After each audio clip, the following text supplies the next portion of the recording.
મહારાષ્ટ્ર વિધાનસભા ચૂંટણી પહેલા મહાયુતિમાં ડખા. અજીત પવાર પીએમ મોદીની રેલીમાં ન આવતા અટકળો શરૂ. મહારાષ્ટ્રમાં 20 નવેમ્બરે વિધાનસભા ચૂંટણી યોજાવાની છે. તે પહેલા વડાપ્રધાન નરેન્દ્ર મોદીએ ગુરુવારે મુંબઈના દાદરમાં વિશાળ રેલી યોજી હતી. જો કે આ રેલીમાં ડેપ્યુટી સીએમ અજીત પવાર અને તેમની પાર્ટીના અન્ય દિગ્ગજ નેતાઓએ ભાગ લીધો ન હતો.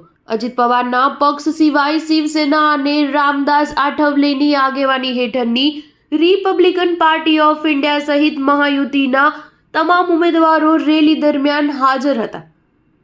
હવે અજીત પવાર અંગે અનેક અટકળોએ જોર પકડ્યું છે. પીએમ મોદીએ રેલી દરમિયાન વિપક્ષ પર પ્રહાર કરતા કહ્યું હતું કે મહાવિકાસ અઘાડીના લોકો તુષ્ટિકરણના ગુલામ બની ગયા છે. આ એ જ અઘાડી છે જે રામ મંદિરનો વિરોધ કરે છે, ભગવા આતંકવાદ જેવા શબ્દોનો પ્રયોગ કરે છે, કાશ્મીરમાં કલમ 370 પુનઃસ્થાપિત કરવા ઠરાવ પસાર કરે છે.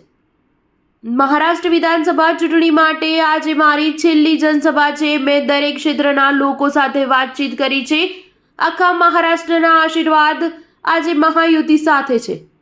વડાપ્રધાન મોદીએ કહ્યું કે મહાવિકાસ અઘાડીના લોકો માટે તેમની પાર્ટીને દેશથી ઉપર ગણે છે. જ્યારે ભારત પ્રગતિ કરે છે ત્યારે અઘાડીના લોકોને પીડા થાય છે. આ લોકો ભારતની ઉપલબ્ધિઓ પર સવાલ ઉઠાવે છે.